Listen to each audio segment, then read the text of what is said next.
नमस्कार दोस्तों, आप सब कैसे हैं? आशा करती हूँ आप सब स्वस्थ होंगे, मस्त होंगे। दोस्तों, हमारा राष्ट्रगान जन गण मन हमारे देश भारत की आज़ादी का अभिन्न हिस्सा है। हर धर्म के लोगों को इसका सम्मान करना चाहिए। यह हमारे लिए बहुत गर्व की बात है। राष्ट्रगान का सम्मान तो सर्वोपरि है। मेरी आज की कहानी भी यही बताती है कि हमें राष्ट्रगान का सम्मान करना चाहिए। तो आइए सुनते हैं मेरी कहानी। मेरी कहानी है मयंक की, जिसकी अभी अभी वार्षिक परीक्षाएं समाप्त हुई हैं। मयंक ने अपने मम्मी पापा से कहा, मम्मी पापा, मैं बहुत थक चुका हूँ। पेपर की तैयारी करते करते मुझे कहीं बाहर घूमने जाना है, ले चलिए ना। मयंक के पापा ने कहा, हाँ बिल्कुल मयंक, हम रविवार को चलेंगे और एक काम करते हैं, पूरे परिवार के साथ चलते हैं। दादा दादी चाचा चाची से भी पूछ लो और मजा आएगा। यह सुनकर तो मयंक की खुशी का ठिकाना ही नहीं रहा। उसने कहा, वाओ पापा, आपने कितनी अच्छी बात बोली है। मैं अभी चाचा जी को फोन लगाकर पूछता हूँ। उसने तुरंत चाचा जी को फोन लगाया और उनसे घूमने की बात पूछी। तब चाचा चाची दोनों ने कहा, हाँ मयंक, ये तो बहुत अच्छा है, क्यों नहीं, हम अवश्य चलेंगे, मजा भी आएगा।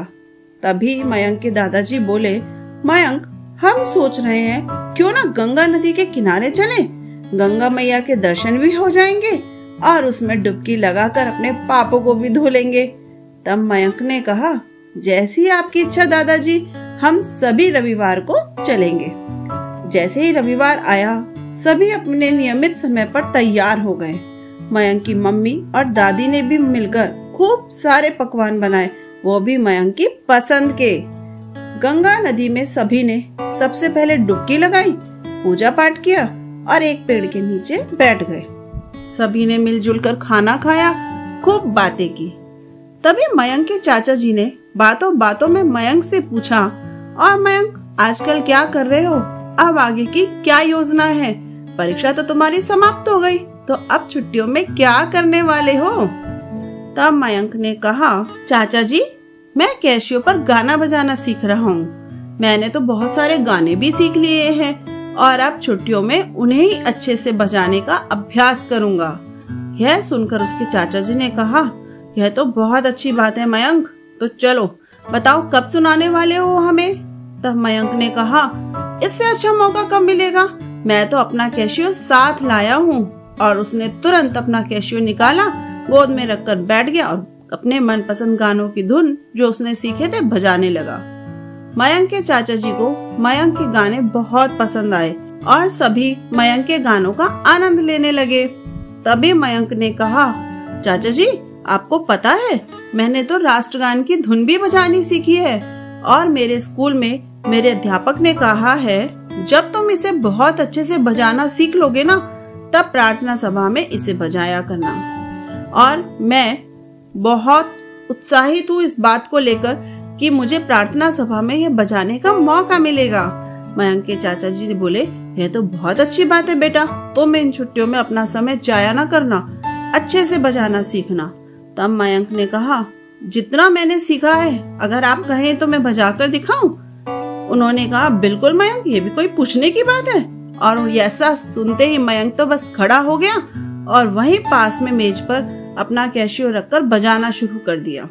तब मयंक के चाचा जी बोले, एक मिनट मयंक, ये बताओ, अभी तो तुम सारे गाने बैठकर बजा रहे थे, अब अचानक खड़े हो गए, ऐसा क्यों किया? तब मयंक बोला, चाचा जी, यह हमारा राष्ट्रगान है और इसे बजाने से पहले हमें सावधान की मुद्रा में खड़े होना चाहिए। चाचा जी ने कहा, अरे अच्छा हुआ मयंक, तुमने मुझे बात समझा दी, मेरे तो बिल्कुल ही दिमाग से ये बात निकल गई थी, बहुत अच्छी बात बताई। और यह बात सुनकर उसके चाचा जी भी खड़े हो गए। तब मयंक ने राष्ट्रगान बजाना शुरू किया।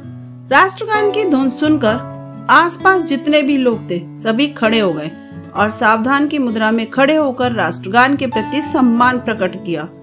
परंतु मयंक के चाचा जी की बेटियां बैठी रहीं। उन्होंने लोगों को देखकर अजीब सा मुंह बनाया और इस तरह से कुटिल मुस्कान में मुस्कुरा रही थी जैसे वह उन सबका मजाक उड़ा रही हूँ। यह भी कोई समय है खड़े होने का? अरे हम सब यहाँ पिकनिक मनाने आए हैं, यहाँ पर खड़े होने की कोई जरूरत नहीं है। यह कोई स्कूल थोड़ा ही है जो राष्ट्रगान के समय सीधे खड़े होना आवश्यक है। जब मयंक ने राष्ट्रगान बजाना बंद कर दिया तब मयंक की मम्मी ने उन दोनों लड़कियों को समझाया कि बेटा यह सही नहीं है। हम चाहे स्कूल में हो या कहीं भी, राष्ट्रगान की धुन सुनकर हमें उसका सम्मान करना चाहिए और तुम्हें भी खड़े होना चाहिए। लड़कियां बोली, ताई जी यह स्कूल थोड़े ही है, यहाँ पर हम पिकनिक के लिए आए हैं। तब मयंक की मम्मी ने कहा, बेटा राष्ट्रगान कहीं भी हो, जैसे ही उसकी धुन हमारे कानों में पड़ती है हमें उसके प्रति सम्मान प्रकट करना चाहिए और सावधान की मुद्रा में खड़े हो जाना चाहिए। क्या तुम दोनों यह नहीं जानती? तब लड़कियों ने कहा, जानते हैं ताई जी, पर स्कूल में करते हैं, यहाँ करने की कोई जरूरत नहीं है। तब मयंक की मम्मी ने फिर समझाया, बेटा स्कूल हो या हम कहीं बाहर हो, यह हमारे देश का गौरव है और इसके प्रति सम्मान तो अवश्य करना चाहिए। राष्ट्रगान का सम्मान सबसे पहले है, यह बाहर और जगह देखकर नहीं होता है। अच्छा एक बात बताओ, यदि तुम्हारे अध्यापक तुम्हें कहीं बाहर ऐसी जगह जहाँ तुम घूमने गई हो मिल जाए तब क्या करोगी? तुम उन्हें देखकर प्रणाम नहीं करोगी? तब भी यही सोचोगी, अध्यापक हैं, स्कूल थोड़े ही है, हम वहाँ इन्हें प्रणाम करते हैं, बाहर क्या जरूरत है, जब स्कूल में मिलेंगे तब कर लेंगे प्रणाम। मयंक की मम्मी की यह बात सुनकर दोनों शर्मिंदा हो गईं और आसपास खड़े लोगों ने उनकी हाँ में हाँ मिलाई।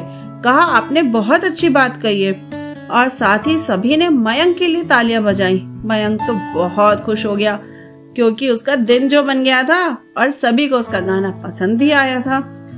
उधर दोनों लड़कियों ने भी अपनी ताई जी से माफी मांगी और कहा कि हम आगे से इस बात का ध्यान रखेंगी, ऐसी गलती दोबारा नहीं करेंगी। तो देखा दोस्तों, दोनों लड़कियां तो समझ गई कि राष्ट्रगान के प्रति आदर बहुत जरूरी है, अत्यंत ही आवश्यक है। साथ ही जिस देश की भूमि पर हमने जन्म लिया है, जहां हम सुरक्षित रहते हैं, उसके प्रति हमारा कर्तव्य बनता है कि उसके गौरव की, सम्मान की रक्षा अवश्य करें। मुझे आशा ही नहीं, विश्वास भी है कि आप सब इस बात का ध्यान अवश्य रखेंगे कि जब भी राष्ट्रगान गाया जा रहा हो, खड़े होकर सावधान की मुद्रा में उसके प्रति सम्मान और आदर अवश्य प्रदर्शित करेंगे। धन्यवाद। जय हिंद।